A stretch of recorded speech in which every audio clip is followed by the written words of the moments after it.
올림픽이 한참 이제 펼쳐지고 있죠. 그리고 설날이 있는 그런 주간입니다. 설날, 이 설의 유래에 대해서 쓴 글을 읽어본 적이 있습니다. 그 보니까 여러 가지 주장이 있는데 좀 유력한 게 설날이라는 말이 생겨난 유래에 대해서 세 가지로 얘기하더라고요. 첫째로는 설날이라고 하는 말이 낯설다라고 하는 말에서 왔대요. 그 낯설다, 새해가 낯설죠, 그죠? 새해가 낯설잖아요. 익숙지 않은 날들이지 않습니까? 그래서 거기서 온 말이다, 그런 말이 있고요.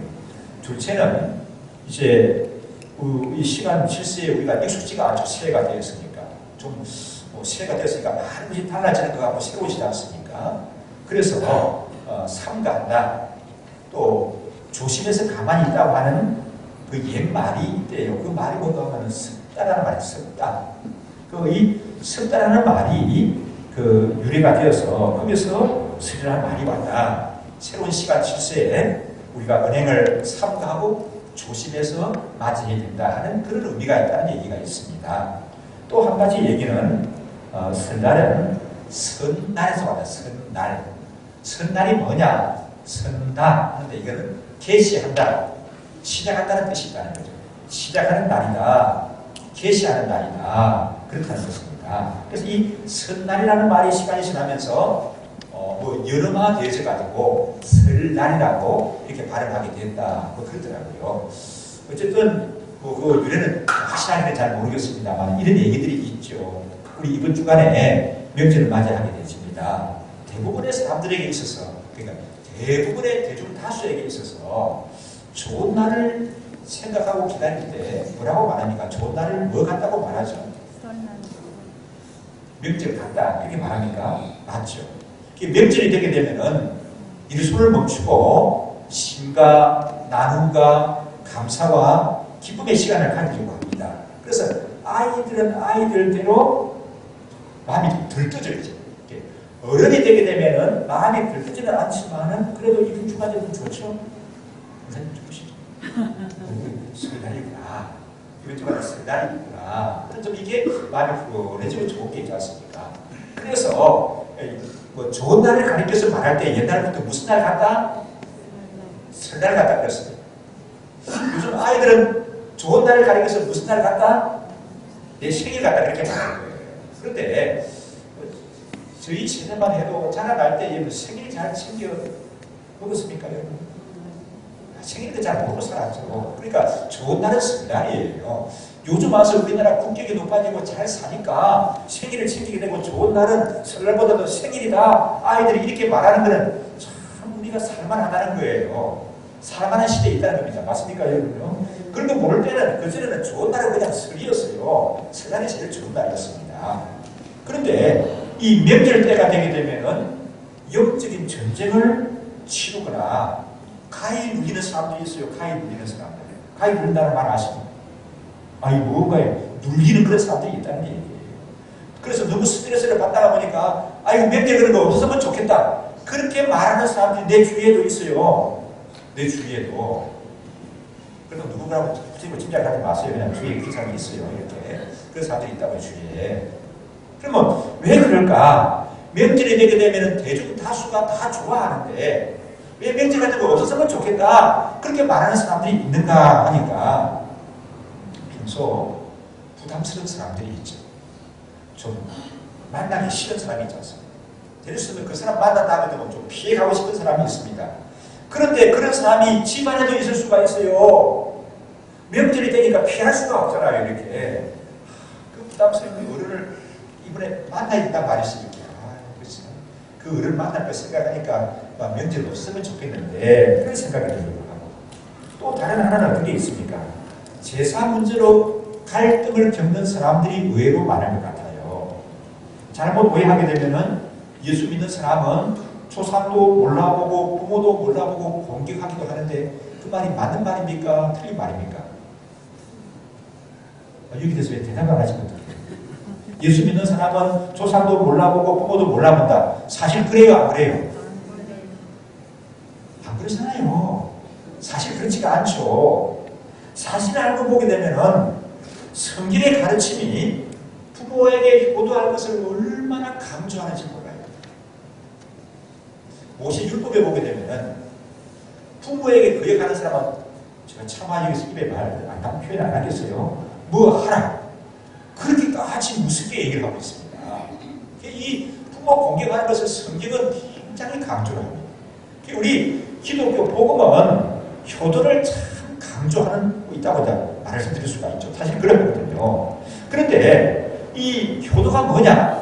제사 지내는 것이 효도의 시작이고 전부인 것 같이 여기는 그런 사람들이 우리 옛날부터 있었고 지금도 의외로 우리 중에 있단 말입니다. 그런 사람들은 그러면은 그 효도를 가리키는 성경의 가르침을 따르는 사람들은 왜 제사를 안 지내느냐 그런 말을 항의하는 것을 듣게 되었습니다. 그런데 우리가 제사를 안 지내는 이유가 어디에 있습니까? 제사가 돌아가신 부모님의 뜻과 정신을 기억하고 그분의 뜻을 추모하는 것이 근본적인 목적이고 전부라고 하게 되면 성경에서 틀림없이 제사 드릴 것을 장려하고 강조해서 그렇습니다.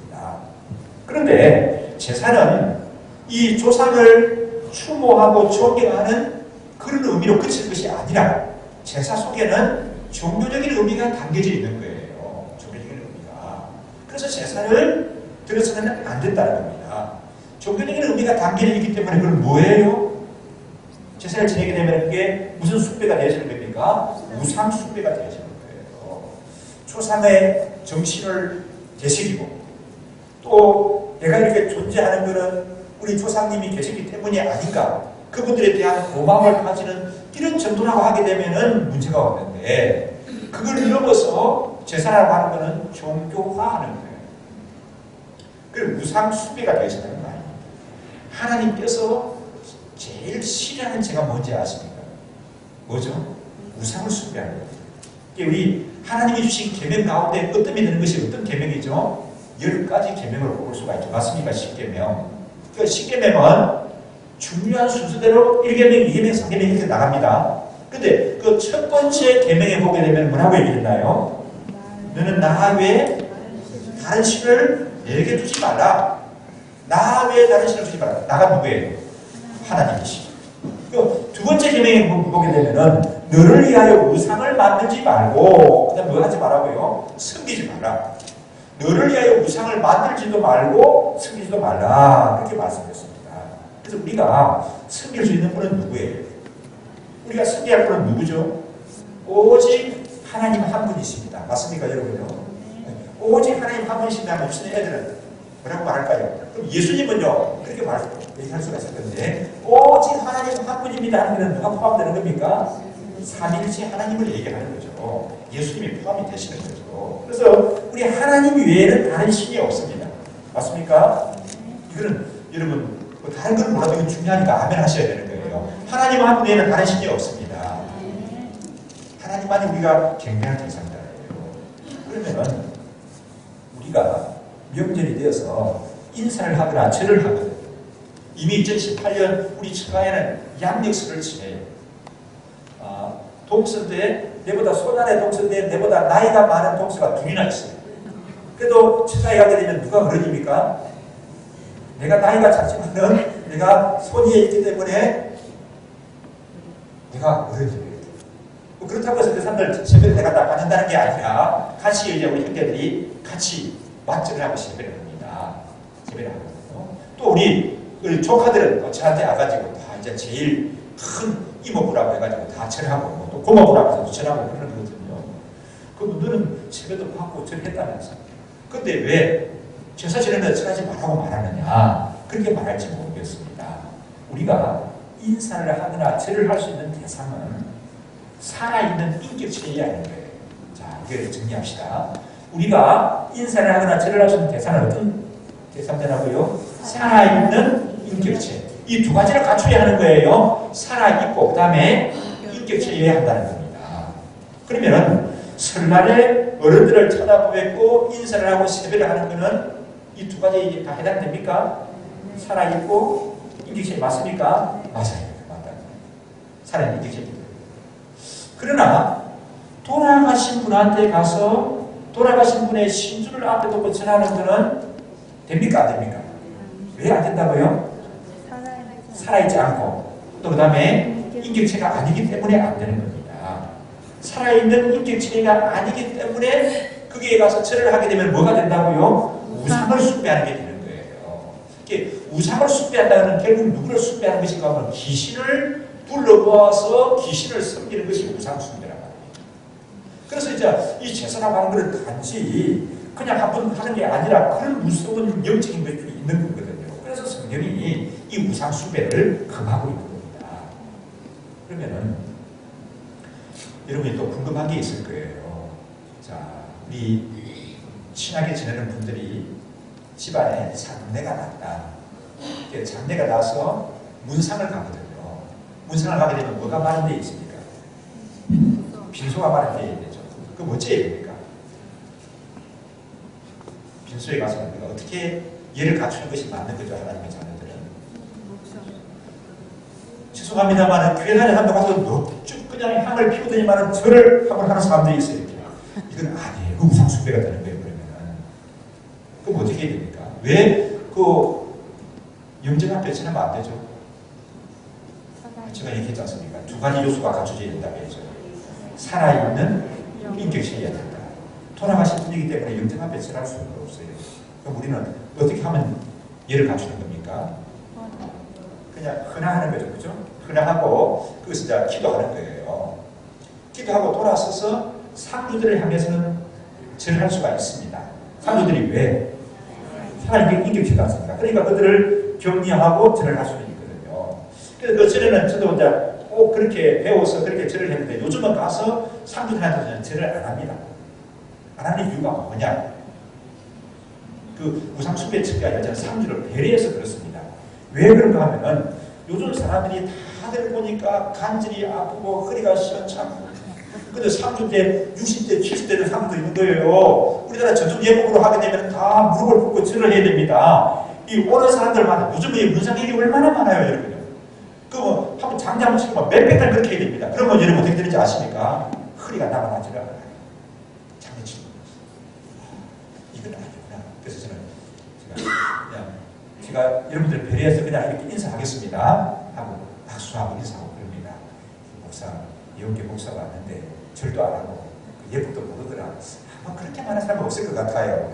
참 이게 우리 입장을 배려해 주는구나. 상주자한테 배려해 주는구나 생각할 거예요. 그거는 그 사람들이 그 절하는 건 우상 숭배는 아니에요. 그분들이 이제 건강을 배려해서 그렇게 할 수 있다는 것이죠. 그리고 이 동남아 같은 데 가보게 되면 코끼리가 신이에요, 신. 네, 코끼리 앞에 뭘 받쳐놓고 절하게 합니다. 그럼 우상 숭배가 됩니까? 안 됩니까? 우리 코끼리 앞에 하는 거예요. 왜 안 되죠? 코끼리는 살아있는데 뭐 때문에 안 됩니까? 인격체가 아니기 때문에 안 되는 거예요. 살아있긴 하지만은 동물이기 때문에 인격이 아니죠. 그래서 할 수가 없는 겁니다. 그리고 또 한 가지 이제 살펴봐야 할 것이 죽은 사람의 영혼이 어떻게 되는가 하는 거예요. 죽은 사람의 영혼이 어떻게 되죠? 이걸 모르기 때문에 사람들이 제사 문제에 불확실한 거예요. 어정쩡하게 되고 절하게 되는 거예요. 자, 죽은 사람의 영혼이 어떻게 되는가? 어떻게 되는 거예요, 여러분? 어디로 가게 되죠? 사람이 죽게 되면 모든 게 끝나버리는 게 아닙니다. 끝나버리는 게 아니에요. 예수님을 영접한 사람은 우리가 흔히 말하는 돌아가셨다 하는 그 운명했다는 그 순간에 그 영혼은 천국에서 하나님의 품에 안기게 되는 거예요. 그 천국은 어떤 곳이라고요? 여러분, 좋은 것을 자기가 사람들은 경험해 본 것 이상을 상상하기가 어려워요. 제가 어릴 때는 좋은 걸 얘기할 때, 야, 미국은 그렇다 하더라. 미국 가면 그렇대. 미국 가고 사람들이 없으니까 그렇게들 많이 얘기해요. 근데 이 세상에 그 누구도 경험해보지 못한 것이 천국의 영광이에요. 그 영광 가운데 있게 되는 거거든요. 그래서 여러분, 우리 사랑하는 사람들이 우리를 먼저 이 세상을 떠나갔다고 해서 여러분 너무 슬퍼하거나 안타까워하지 마십시오. 그분이 계시거든, 그 사람들이 계시거든 어디기 때문에 천국이 있는 거예요. 그래서 사도 바울은 천국을 경험한 분이거든요. 그래서 하는 얘기가 내가 정말 원하는 것은 이 세상을 빨리 떠나서 천국 가고 싶다. 그런데 이 땅에서 내가 해야 할 일이 있기 때문에 하나님이 나를 땅에 남겨주시는 거지. 정말 내가 원하는 그런 천국 가고 싶다. 그리고 여러분, 천국 간 사람을 위해서 뭐 슬퍼하거나 안타까워하지 마십시오. 나하고는 비교할 수 없는 영광 가운데 있는 분이 천국에 가신 분이에요. 근데 그 천국은 누가 간다고요? 예수님을 영접한 사람이 가는 거예요. 그러면은 다 천국 갑니까? 사람들하면은 어디를 가게 되죠? 또 지옥으로 가게 됩니다. 지옥은 어떤 사람들이 가는 겁니까? 착하게 살지 않은 사람이 간다. 그렇게 말하면 틀려요. 예수님을 모르는 사람이 가는 것이 지옥입니다. 예수님을 영접하지 않은 사람들이 지옥 가는 거죠. 아무리 세상에서 착하게 바르게 살았다 할지라도 예수님 영접하지 않았으면 지옥 갈 수밖에 없는 겁니다. 그리고 이 세상을 떠나서 천국을 가고 지옥을 가게 되면은 일체 이 세상 일에 관여할 수가 없습니다. 나올 수가 있습니까? 없습니까? 나올 수가 없는 것은 절대로 못 나옵니까? 또 나올 수도 있습니까? 절대로 못 나오는 거예요. 그래서 이제 우리가 제사를 사람들이 드린다고 하는데 그런 얘기들을 하거든요. 제사 드리고 나니까 꼭 우리 할아버지가 다 돼가신 그 같은 그런 느낌을 받았다. 그렇게 느꼈다. 말하는 사람들이 있어요. 그래서 제사의 영험함을 주장하면서 계속 드려야 된다. 제사를 드리면 우리 할아버지가 다녀가시지 않느냐? 우리 할아버지가 다녀가시지 않느냐? 그렇게 말하는데 그럼 그런 말을 어떻게 해석해야 되는가? 그 말에 대한 해석은 이런 거예요. 착각하신 거예요. 다녀가신 거예요. 착각하신 거나 또 아니면은 귀신에게 속은 거예요. 이 세상은 여러분 천사가 존재합니다. 맞습니까? 천사의 상대 개념이 누구죠? 천사의 반대되는 개념입니다. 마귀, 귀신. 그 마귀와 귀신이 존재하거든요. 마귀와 귀신이 존재. 이 마귀와 귀신에 사로잡혀서 살아가는 사람들이 의외로 많습니다. 물린 사람들이요. 근데 이 마귀가 귀신이 그 제사 드리는 그런 때에 마치 돌아가신 조상의 영혼인 것 같이 가장하고 나타나서 장난을 하는 거죠. 그래서 우리가 제사를 지내는 것은 그러면 그 죽은 조상의 영혼을 위한 것이 아니라 누구를 결국 섬기게 되는 겁니까? 마귀를 섬기고 귀신을 섬기게 되어지는 겁니다. 그리고 마찬가지로 우리가 이제 무덤에 가는 거예요. 산소에 가지 않습니까? 산소에 가서는 뭐하러 산소에 갑니까? 저도 얼마 전에 통영에 이제 우리 사모 세미나하고 가서 다음 날 제가 어머니 산소에 다녀왔습니다. 산소에 왜 가죠, 여러분? 산소에 왜 갑니까? 절하러 가는 게 아니에요, 여러분.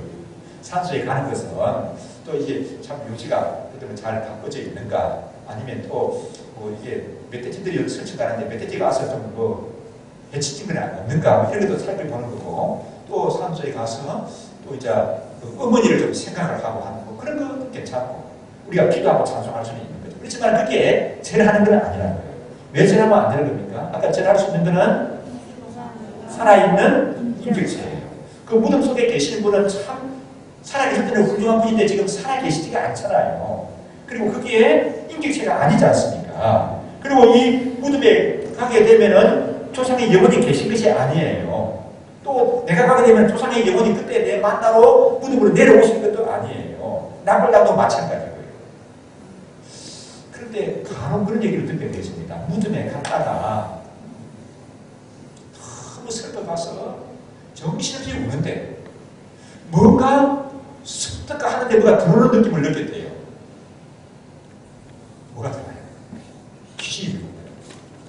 그래가지고 그 사람이 참 귀신 들려가지고 애를 부른다는 그런 얘기 들은 적이 있습니다. 이제 무덤에 가고 할 때 가지 말라는 얘기 아니에요. 그 예수 믿는 사람이 뭐 그렇게 두려워할 건 없습니다. 좀 기도를 하고 영적인 무장을 갖추고 갈 필요가 있습니다. 그런데는 조상의 영혼들이 많이 계실 것이 아니라 누가 있다고요? 귀신들이 막 때려집니다. 귀신들이 때려집니다. 그래서 이 어둠의 영들이 조상의 영혼인 것 같이 가장해서 속이는 겁니다. 그래서 제사를 드리게 되게 되면은 어둠의 영 잡신을 불러들이는 것이고 어둠의 영을 섬기게 되는 것이죠. 그러면은 우리 기독교에서는 돌아가신 분들을 추모할 수 있는 아무런 대책이 없는가? 아무런 대책이 없는가? 사실은 돌아가신 분을 위해서 뭐 할 수 있는 건 사실은 없습니다. 그래서 우리가 효도하는 것도 이 세상에 있을 때 효도해야 되는 거고요. 이 세상 살아있을 때 우리가 잘해야 되는 거예요. 돌아가신 분을 위해서 뭘 함으로 말미암아 천국에 가 있는 분의 위치가 달라지고 지구에 가 있는 우리 조상의 영혼이 달라지고 하는 건 아닙니다. 그런데 우리 기독교에서도 돌아가신 분을 추모하면서 가질 수 있는 좋은 제도가 있는데 그게 뭐냐 하면은 추모 예배예요. 추모 예배를 드릴 수가 있고 추도 예배를 드릴 수가 있습니다.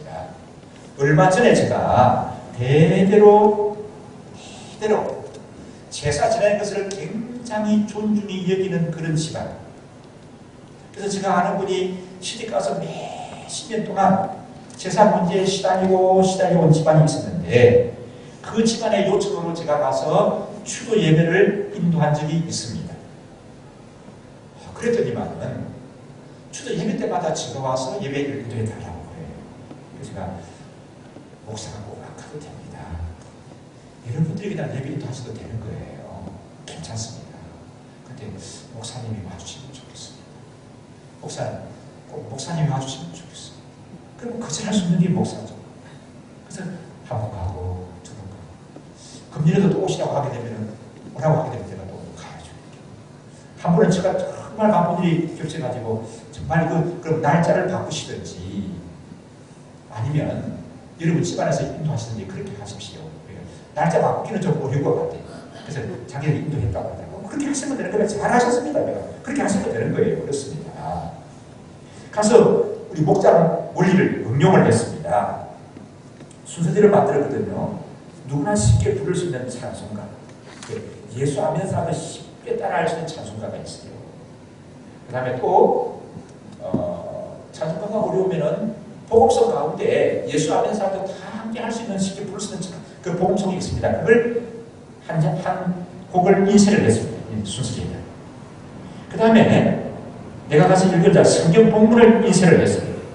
그러니까 이제 예배 드린다고 하니까 뭐 사람들이 찬송가 다 안 가져와도 이 순서지만 가지고 있으면 찬송가 기록되어 있고 또 뭐 성경 본문 기록되어 있지 않습니까?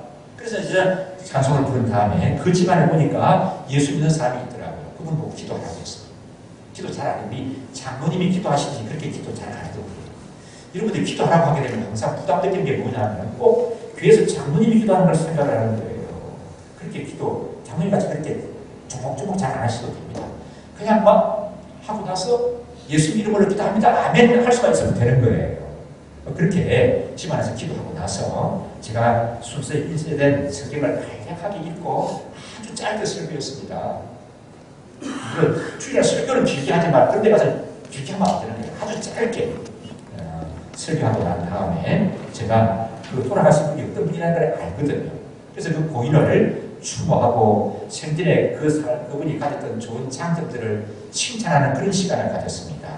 그리고 나서 참석한 사람들에게 이 돌아가신 어머니에 대해서 또 할머니에 대해서 할머니 하게 되면 제일 생각나는 게 있을 것이다. 그거 돌아가면서 한번 하듯이 얘기해봐라. 그렇습니다. 그러니까 큰 아드님이 먼저 얘기하는데 우리 어머니는 참 세상에 둘도 없는 열렬. 왜냐하면 우리 집안이 참 가난했는데 우리 아버지가 병치레가 많았대요. 그럼에도 불구하고 아버지가 오랫동안 살아갈 수 있었던 것은 우리 어머니가 세상에 좋은 약이라고 하는 것을 다 구해가지고 아버지를 해드렸다는 거예요. 그 가난한 속에서도 아버지에게 그렇게 해드린 우리 어머니 잊을 수가 없다. 큰아들이 그렇게 얘기하더라. 그러니까 또 작은 아들은 또 자기하고 얽힌 그 어머니의 좋은 얘기를 얘기해요. 또 며느리들도 얘기를 해요. 우리 어머니는 내가 시집 와서 사는데 손이 큰 사람, 음식은 많이 넉넉하지 않은 사람. 그래서 사람들에게 오는 사람 가는 사람을 다 나눠 먹이는 뭐 그런 분이십니다. 손주들은 얘기하다 보니까 할머니 하게 되면은 나에게 용돈을 줄 게 있으니까 내가 소풍 간다고 할 때 뭐 계란을 쪄서 할머니가 주셨다. 뭐 이런 얘기들을 하더라고요. 그런 얘기들을 나눈 다음에 그 집에서 준비한 식사를 맛있게 먹고 헤어졌습니다. 그런데 그 집이 초상적부터 제사만 지내온 집이거든요. 처음으로 기독교식으로 추도 예배를 드립니다. 그러니까 어떤 생각이 있을까요? 마음속에 그래 예배를 드리자고 해서 드리기는 추도 예배를 드리는데 이래도 되는가? 이래도 되는가 말이에요. 이래도 아무 일이 없겠는가? 이래도 아무 일이 없을까? 조상 창절부터 제사만 지내온 집인데 이렇게 추도 예배를 드려도 아무 일이 안 일어날까 하는 그런 염려가 원인중에 있어요. 그래서 제가 얘기했습니다. 이 예배 드리게 되면은 뭐 귀신들, 잡신들 이따가 다 물러가게 되고 그들이 설치를 못할 겁니다. 괜찮습니다.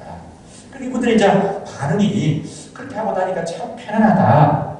예배 드려도 참 편안하고 좋네. 그런 얘기를 제가 그때 들었습니다. 제 제사 드리는 거하고 비교해보면 어떻습니까? 음식 차려놓고 절하게 되고 나중에 또 뭐도 드시게 되죠. 술 드시게 되니까 술 드셨으니까 또 뭘 많이 하시게 되죠. 말씀을 많이 하시게 되고 말씀을 많이 하시게 되니까 어떻습니까? 시비가 쉽게 나게 되고 그러다 보니까 지난 상처들이 폭발하게 되고 그래가지고 내가 다시는 제가 제대로 안 온다 뭐 그러면서 막 화가 나가지고 뭐 돌아가는 사람도 있고 막 그렇지 않습니까? 이 추도 예배를 드리니까 서로 덕담을 나누게 되고 아름다운 추억 속에서 잠겼다가 이따가 보니까 집안 분위기가 업그레이드 된 것 같습니다. 어느 중에 사람들이 그걸 알잖아요. 제사를 드리면서도 이거는 시대에 좀 뒤떨어진 거다. 우리 이웃 사람 아무개나 보니까 교회 나가면서 추도 예배를 드리던데 그 사람들이 현재 분위기에 맞다 하는 걸 알잖아요. 그러면서 우리도 추도 예배를 그럼 드렸다 하니까 어떤 생각이 듭니까? 우리도 좀 이렇게 우리 집안도 업그레이드 되는 것 같구나 하는 이런 생각도 가지게 되어지는 것이죠. 그래서 편안함이 있습니다. 그 집안에 무슨 일이 있었을까요? 없었을까요? 그분들이 두려워하는 거예요. 조상 대대로 제사 지내고 하는데 이번엔 제사 안 지내고 예배를 드리는데 우리 조상님들이 가만히 있을까? 그런 두려움이 있었는데 그 두려움의 결과가 있었을까요? 없었을까요? 없었죠. 그래서 제가 몇 년째 계속 한다고 했지 않습니까? 뭐 그런 일이 있으면 저를 또 오라고 하겠습니까?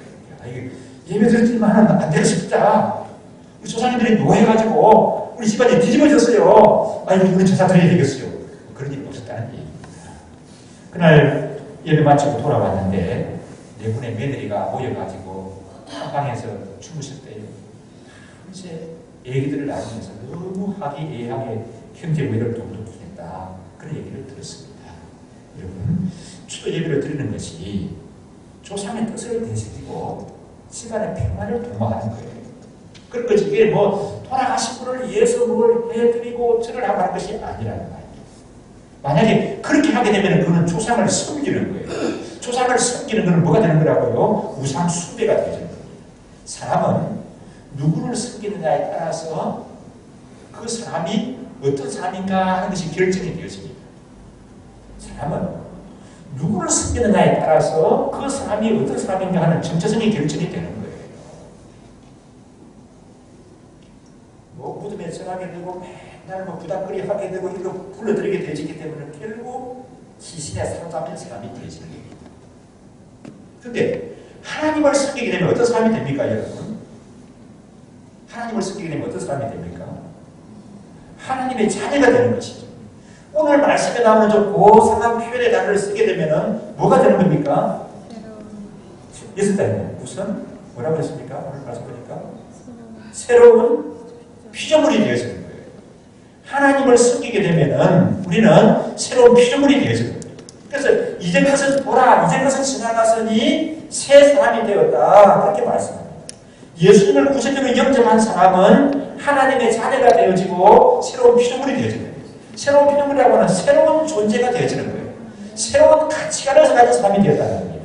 어둠의 세력과 알지 못하는 힘에 가에 물려서 살았는데 이전에는 그런 것에서 벗어나서 어둠의 세력과 알지 못하는 세력에 가에 물려서 사는 것이 아니라 자유함을 가지고 거기서부터 담대함을 가지고 하나님 자녀의 권세를 가지고 살아가는 그런 사람이 된다는 것입니다.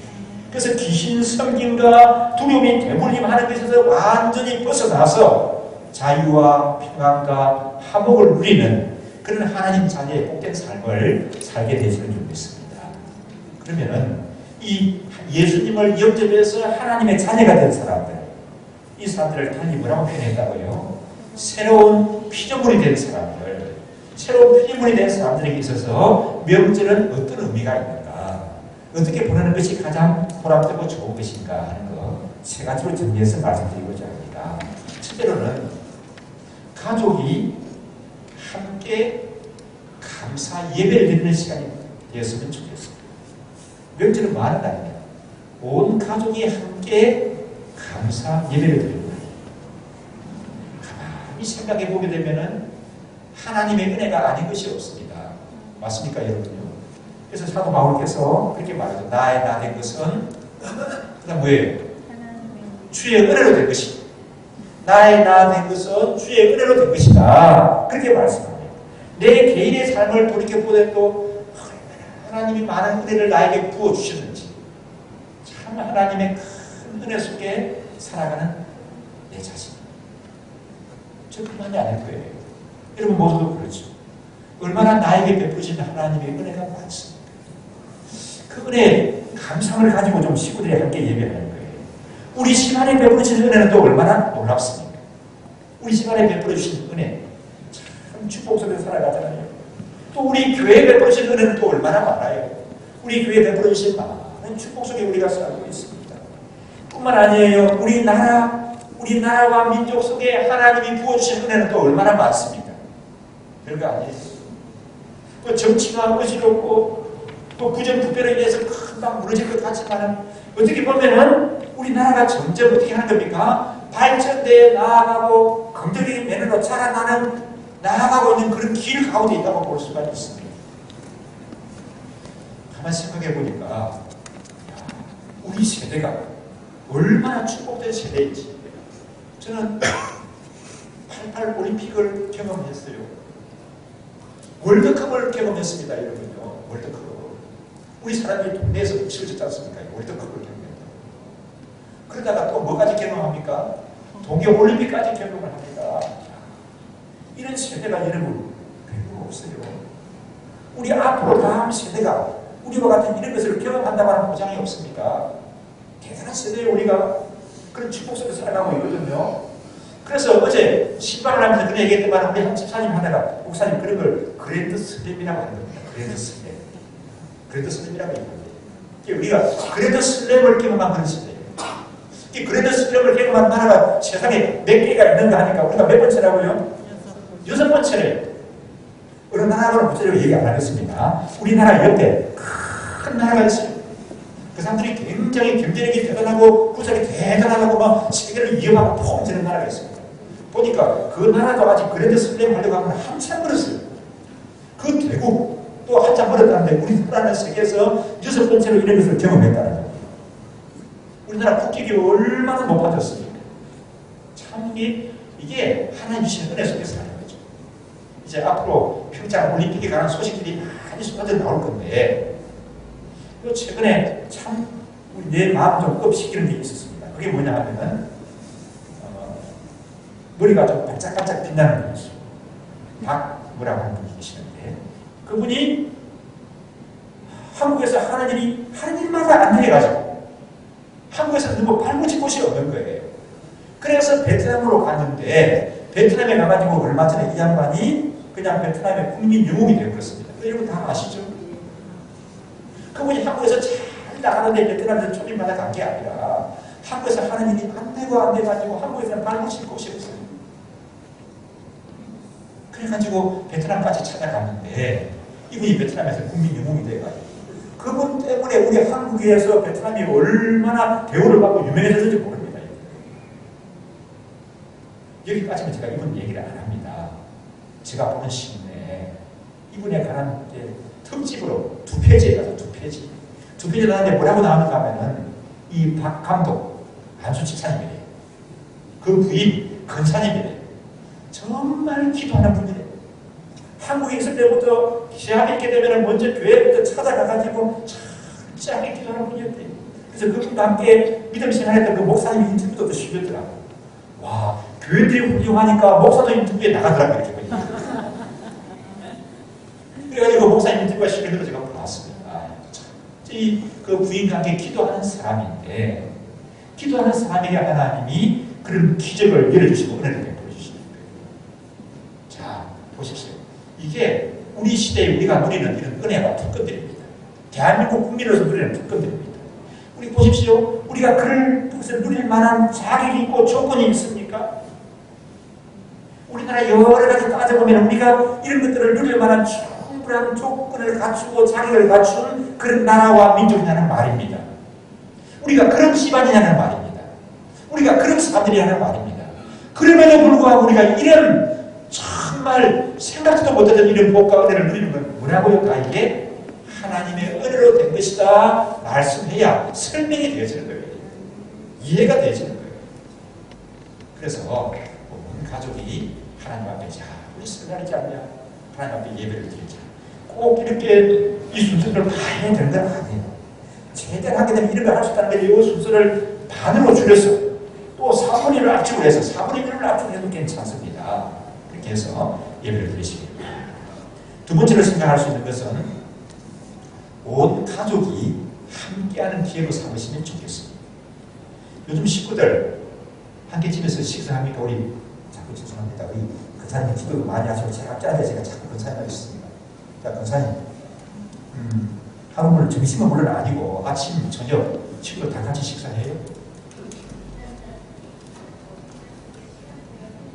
그러니까 몇 분이나 돼요? 일주일에 같이 다 식사하는 게 아침하고 저녁하고 그렇지. 근사님뿐만 아니라 저희 집도 그래요. 저희 집도 세 식구가 사는데 온 가족이 함께 식사하는 건 참 어렵습니다. 우리만 그래요? 근사님만 우리만 그렇습니까? 대부분 다 그렇지 않아요? 아니요. 우리는 아침도 점심도 저녁도 같이 식사한다. 그런 굉장히 축복받은 사람 0.1% 안에 드는 사람들입니다. 0.1% 안에 드는 거예요. 한 집에 살지만은 식구들 보기가 어려워요. 그렇죠? 식구들 얼굴 마주치기가 한 집에 사는데 한 울타리 안에 사는데 한 집에 마주하기가 어렵습니다. 그래서 명절은 이렇게 주장하고 있습니다. 명절만큼은 온 가족이 함께하는 시간을 가지십시오. 아버지가 골프 약속이 있다. 그럼 온 식구들 골프하러 같이 가세요. 같이 갈 수 없는 행비라면 아버지 골프 안 가셔야 됩니다. 안 가시고 식구들하고 같이 하는 게 맞습니다. 여행을 가기로 했다. 식구들 다 같이 가세요. 그러면 식구들 다 같이 갈 입장이 아니다. 그러면 여행 가는 사람이 포기해야 됩니다. 여행 가는 거 포기하고 식구들 같이 하는 것이 더 중요한 겁니다. 이거는 뭐 아멘 할 건 아니고요. 맞습니까, 여러분요? 극장에 간다. 등산하기로 했다. 친구들 다 같이 극장 갔어요. 다 등산하세요. 그러면 다 같이 가기 어려운 행편이라고 하게 되면 등산 가는 거, 극장 가는 거 포기하고 친구들하고 함께 하십시오. 그래서 보통 보면 친구들하고 등산 가고 골프 가고 친구들하고 극장에 가잖아요. 근데 명절에는 누구와 함께 하는 겁니까? 친구와 함께 하는 것이 아니라 가족과 함께 하는 거예요. 그러니까 친구 만날 약속을 하지 마시고 친구 만날 약속하신 분도 오늘 나 예배 드리는데 좀 나는 깨달음이 있어. 내가 엑스큐즈 하겠다. 이제 이 명절에는 친구 만나는 우리 가족과 함께 가다. 명절 지나고 나서 다음에 만나자. 그렇게 하시는 것도 좋다고 생각해요. 그래서 가족이 좀 함께 하면서 서로에게 우리가 귀한 존재라는 사실을 확인을 하고 가족에게 서로 존재감을 확인하는 그런 기회로 삼으시기를 바랍니다. 그래서 우리 가족과 함께 했는데도 참 뭔가 흐뭇함이 있네, 보람이 있네. 친구들하고 그냥 노는 것뿐만 아니라 골프하는 것 이상의 가족과 함께하는 보람이 있다 하는 그런 것을 느끼는 그런 명절이 되었으면 좋겠습니다. 우리 친구들 알겠어요? 그러는 거예요. 명절에는 가족과 함께하는 거예요. 그리고 꼭 집안 어른들을 찾아뵙기를 바랍니다. 집안 어른들 찾아뵙고 인사를 드리시기 바랍니다. 저는 보니까 이제 내 위에 내가 인사를 드리러 가야 할 사람들이 몇 분 안 계신 거예요. 내가 이제 어른이 돼가는구나 해가 좋은 게 아니라 이게 나는 참 슬퍼요. 어쩌다가 내가 이렇게 된다. 왜냐하면 내가 인사해야 될 어른들이 청정이 많이 계실 때 나는 너무 좋았어요. 이렇게. 근데 이제는 보니까 내가 어느덧 내가 인사를 드리러 가야 할 사람보다도 나에게 찾아올 사람들이 좀 많은 거예요. 그래서 어른들 하는 얘기가 많아요. 살아있을 때 잘해. 금방 인생은 지나가는 거예요. 그러다 보니까 찾아뵐 어른들이 한 번 떠나간다는 것이 참 슬퍼요. 그래서 지금이라도 어른들 잘 찾아뵙고 인사를 드리시기를 바랍니다. 수많은 사람들이 무리를 해가면서까지 고향을 방문하는 이유가 뭔가? 그렇게 돼서 어떤 분이 글을 썼더라고요. 이런 내용입니다. 정신없이 바쁘게 살아가는 현대인들이 명절을 맞이해서 고향을 방문하고 친지를 찾아보러 말미암아 내가 누구인가, 나는 어디서 왔는가를 은연중에 확인하게 된대요. 자기 정체성을 확인하게 된다. 그래서 사람들이 은연중에 의식하지 하든 안 하든 간에 뿌리를 찾게 된다는 겁니다. 그리고 그러므로 말미암아 마음의 불안이 해소가 되고 또 부모님을 찾아뵙고 신지들을 만남으로 말미암아 흐트러진 삶을 정리하면서 남은 날 내가 열심히 살아야겠다. 그런 것들을 은연중에 다짐하게 된대요. 그래서 사람들이 그 무리를 해가면서까지 그렇게 고향을 방문한다. 그렇게 말하던데 이게 참 의미가 있는 얘기라서 공감이 갑니다. 그 다음에 몇 번째 차례죠, 여러분? 세 번째예요. 세 번째, 새로운 피조물이 된 사람들의 명제는 어때야 될까? 여러분, 화목하게 하는 사람들이 되시기를 바랍니다. 화목하게 하는 사람들. 옆 사람한테 얘기하십시오. 아무아무개님, 화목해 하는 사람이 됩시다. 새로운 피조물이 된 사람은 화목해 하는 사람입니다. 화목해 하는 사람을 달리 말하면 다리 놓는 사람이라고 말할 수가 있습니다. 화목해 하는 사람, 다리 놓는 사람을 구약에서 세 단어로, 세 글자로 얘기합니다. 뭐라고 얘기하죠? 구약에서 화목해 하는 사람, 다리 놓는 사람. 다리 놓는다는 것은 연결시켜주는 사람입니다. 이 역할을 하는 사람을 하나님께서 구약에서 세 글자로 얘기해요. 무슨 장? 제사장이라고 얘기해요. 제사장. 제사장은 화목해 하는 사람입니다. 맞습니까? 제사장은 다리 놓는 사람입니다. 하나님과 사람 사이를 연결하는 사람이 제사장이에요.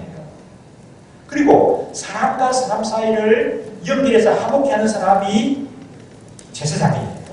그래서 여러분, 제사장 중에서 으뜸이 되는 우리 모두의 모범이 되는 그런 제사장이 누구신가요? 누구신가요? 하면 여러분 다 힌트가 같죠. 그 99% 제가 힌트를 드렸지 않습니까? 누구예요? 예수님이시죠. 예수님이시죠.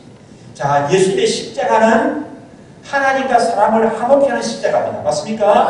하나님과 사람과 사이에 멀어져 있었는데 이 하나님과 사람 사이를 화목케 하는 예수님의 십자가예요. 이 예수님의 십자가는 사람과 사람 사이를 어떻게 하는 겁니까? 화목케 하고 연결하는 겁니다. 그러면은 우리는 예수님과의 관계가 뭐예요? 예수님의 뭐예요? 우리가? 예수님의 제자예요. 맞습니까? 예수님의 발자취를 따르는 제자입니다. 그래서 예수님이 화목케 하는 삶을 사셨는데 우리가 화목케 하는 삶을 살아가는 그런 사람들이 되셔야 할 줄 믿습니다. 화목케 하려고 하게 되면 중요한 것이 있습니다. 우리 이 태도를 가져야 화목케 할 수가 있어요. 뭘까요? 화목케 하려고 하게 되면 베푸는 사람이 되어야 합니다. 화목케 하려고 하게 되면 받는 것보다도 주는 것을 귀하게 여겨야 화목케 하는 사람이 되어집니다. 여러분, 받는 것, 주는 것, 어느 것이 성경에 복이 있다고 말씀합니까? 이 주는 것이 복이 있다고 말씀했습니다. 그러면 묻겠습니다. 여러분의 삶 속에 정말 주는 것이 복이 있다는 것을 한 번이라도 체험해 보신 적이 있습니까? 아니, 이 목사가 나를 뭘 알고 한 번이 뭐예요? 나는 매번 주는 것이 더 복이 있다는 것을 경험하면서 살아갑니다. 그러신가요? 저는 그러실 줄 믿어요. 다요. 그러시면 되지. 근데 여러분, 정말 주는 것이 복이 있다는 걸 다 경험하시죠? 아니야. 아직도 나는 주는 게 아니라 받는 것이 더 복이 있다고 생각해요. 받는 것이 더 좋아요. 좋아요. 그러면 본능이니까 좋은 건 좋을 수는 있습니다. 근데 생각하는 거는 그래, 받는 것보다 복이 있다고 성경이 말씀하시니까 주는 것이 훨씬 복이 있지. 그렇게 생각하셔야 되는 거예요. 약한 사람이 사실은 받는 것이 나는 더 좋아. 좋은 거를 그럴 수 있다니까요. 그러나 생각하는 것은 주는 게 복이 있다, 받는 것이 복이 있다, 주는 것이 복이 있다고 여기셔야 합니다. 자꾸 받으려고 한만 하게 되면은 화목케 하는 직책을 감당할 수가 없습니다. 주려고 하십시오. 그러면 어떻게 된다고요? 주게 됩니다. 주려고 하게 되면 주게 되고 줄 것이 생깁니다. 줄 것이 있어요. 이거는 김 목사의 얘기가 아니라 주의 말씀입니다. 주라, 그리하면 너희에게 주게 될 것이고 너희가 어떻게 된다고요? 꼭꼭 누르고 흔들어서 넘치도록 해서 너희에게 안겨주리라 하는 것이 주의 약속의 말씀인 줄 믿습니다. 해야 된다 하게 되면 여태까지 설교를 잘 듣다가도 이 대목에 와서 마음이 안 열리는 분이 혹시 계실지 모르겠어요. 왜? 목사가 우리 형편을 모르고 하는 얘기지. 내 형편을 모르고 목사는 지금 저렇게 쉽게 얘기하는데 있어야 주지, 있어야. 이렇게 생각하는 분이 계실지 모르겠습니다. 그러나 여러분, 주려고 하게 되면 꼭 줄 것이 생겨나요. 하나님이 주게 하시는 하나님이신 줄 믿습니다. 그리고 우리가 하지 않을 것은 준다는 걸 생각해 되면 꼭 물질만을 생각하는 사람들이 있어요. 물질. 주는 거, 물질. 아직은 나는 가지지 못했는데 이렇게 생각하는데 물질이 있어야 주는 것이 아닙니다. 정성을 줄 수가 있고 우리는 또 기도를 나눠줄 수가 있습니다. 이런 일을 줄 수가 있을 것 같아요. 친정에 수련한 것을 갔는데 아니면 또 우리 시댁에 갔는데 시댁이라고 하기 좀 좋겠네요. 우리 동서가 여러 명 있어요. 근데 우리 한 동서는 잘 살아. 사람들이 부자라고 그래요. 집안에서 잘 사는 동서에게 물질적인 덕도 좀 많이 봐요. 친정 친구들이 우리 시댁이나 이렇게. 근데 다 동서가 지갑을 꺼내더니만은 폼을 채더니만은 유치원 다닐 애기 한 장을 쫙 꺼내는데 한 장에 보니까 10만 원짜리 수표예요. 나는 기가 죽고 가지고. 나도 용돈을 좀 챙겨가고 포기를 했는데 나는 많이 줄 수 있으면 많은 게 10만 원 주더니만 너 대학 간다면서 이번에 입학한다면서 그래 뭐 지갑에서 뭐 만지는 대로 꺼내주는 데니까 수표가 몇 장인지 모르겠어 주는 거야 이렇게. 그래서 아버지 이거 이제 내가 100만 원 드립니다. 이제 친구들하고 기죽지 마시고 노인제를 가서도 밥 사는 데 있으면 아버지 사세요. 내가 이거 그 돈 내가 대드릴게요. 와 기가 죽었습니다. 나는 돈 주려고 하다가 내가 지금 나는 얼마짜리 줄 수 있다고요? 애한테 10,000원 줄 수 있고 대학 갔다는 얘기는 기껏해서 내가 많이 줄 수 있으면 내가 50,000원 줄 수 있고 아버지에게도 내가 지금 마음으로 큰 마음으로 줄 수 있는 게 30,000원인데 이거는 100만 원을 주고 막 몇십만 원을 주고 막 애한테 막 10만 원을 줬잖아요. 기가 죽어 가지고 그냥 집 빨리 와버려요. 그러지 마시고요. 세상에 여러분 만을 최고 돈으로 줄 수 있는 형편이라 할지라도 방법을 달리하세요. 어떻게 하면 되냐고요? 하자면 하나님이 이 명절에 설교하는 게 참 어려워요. 명절 설교를.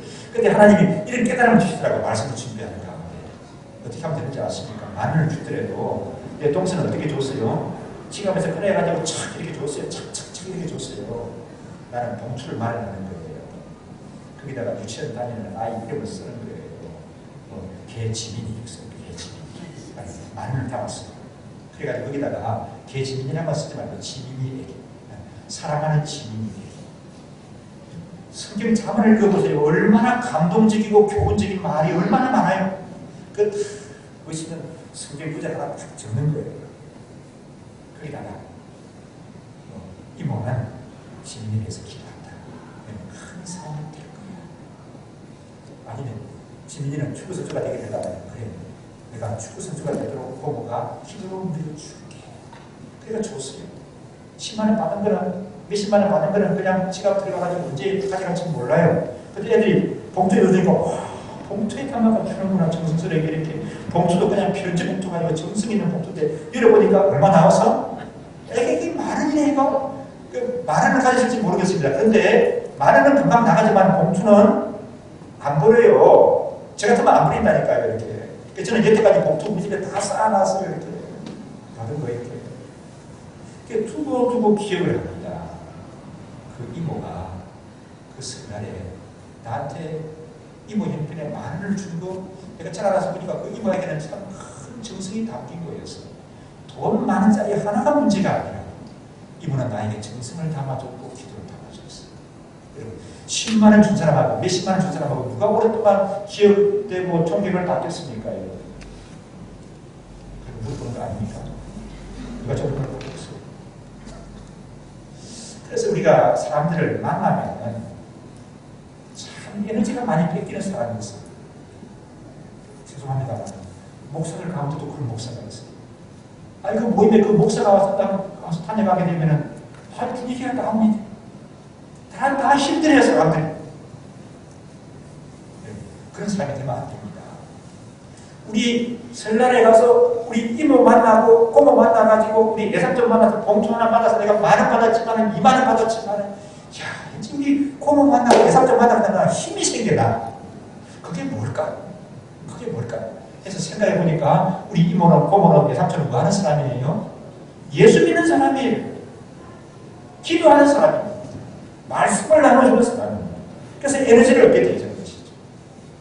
그게 여러분 합행케 하는 사람입니다. 그게 화목케 하는 사람이에요. 그리고는 듣든지 안 듣든지 간에 우리가 꼭 한마디는 해줘야 됩니다. 그게 뭐죠? 너는 때를 얻든지 못 얻든지 항상 뭐 하기를 힘쓰라? 예수 이름을 전하기를 힘쓰라. 아버지야, 꼭 예수님 믿어야 된다. 아버님, 꼭 예수님 믿으십시오. 하는 얘기는 제가 하시길 바랍니다. 그래서 참 이번 명절은 참 이런 가운데 좀 더 의미가 있고 나눔이 있고 사랑이 더하는 그런 복된 명절이 되었으면 좋겠습니다. 함께 우리 마음을 모아서 기도하고 우리가 수천 년 동안 우리나라는 어둠에 물려서 살았고 귀신에 물려서 살았습니다. 그런데 우리가 예수님을 영접함으로 말미암아 하나님의 자녀가 되고 새로운 피조물이 되었습니다. 그러니까 눌리고 끌어가는 데서 두려워하는 게 아니라 벗어나서 자유함을 가지는 사람이 되었습니다. 하나님 아버지, 내가 합평케 하는 사람, 화목케 하는 사람이 되게 하여 주옵소서. 참 주위의 사람에게 힘을 들여 사는 사람이 되게 하여 주옵소서. 그리고 우리 이번 명절에는 온 가족이 함께 하면서 하나님 앞에 감사 예배를 드리는, 그래서 가족의 사랑을 나누고 가족의 두터운 정이 더해가는 그런 아름다운 명절 되게 하여 주시옵소서. 함께 우리 기도하겠습니다.